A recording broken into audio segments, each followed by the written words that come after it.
ating mga kaibigang badi, ipinasana ko sa mababang kapulungan ng Kongreso, hindi pa man bumabalik si Tata Carmen Silverio na ang mga kaibigan daw po nating bakla ay gagawain ng sa barangay Tanos.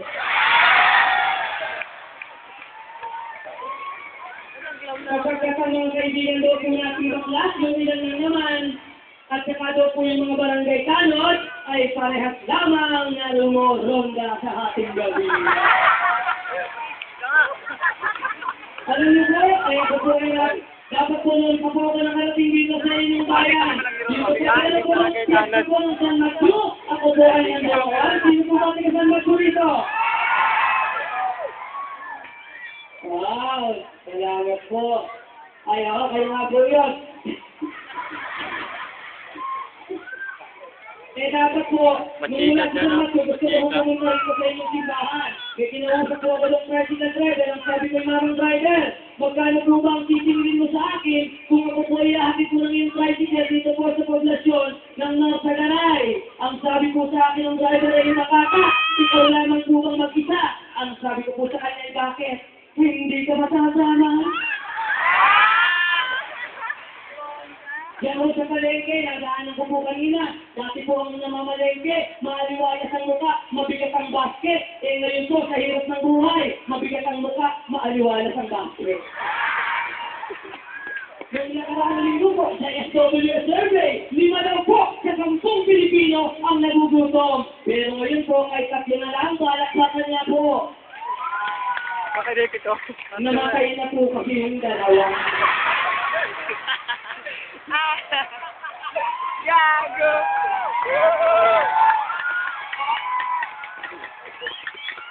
Yung kalakpak niyo, ay nakikita ko po, nag-open nyo rin lahat ng mga laro nito, kay Tata Carmen Silverio, kay Governor William Gallardo, kay Governor Fernando, at sa akin po mga butihing mayor at ang kanya po mga grupo ng ticket na talaga naman pong napakahuhusay. Hindi ka pa sumama sa dalawa.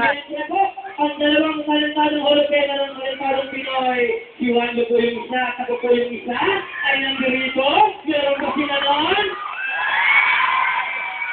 Bakit po kami nandito ni Wando? Malupit, si Wando. Yun ang malupit, si Wando. Kaya nga. Kaya sabi ko baka. At kaya kakasinan po. Kaya na, bakit ka tumatakbo ka? Pero mahinga na lamang sa kakaan. Pero po, yun po ay kami. Sa pagmamahal sa inyo, ni Tata Carmen, ipagpapatuloy na ang kanyang panunungkulan at dahil po ibibilhin, inyo pong tanggapin, subalit ang iboto ay si Tata Carmen. Kung nagmamonsensya at ayaw niyong gastahin, wala pong problema, ibigay niyo sa akin. Yung asawa ko po, hindi ko kasama kasi po yung aking ama ay nagulong sa hospital.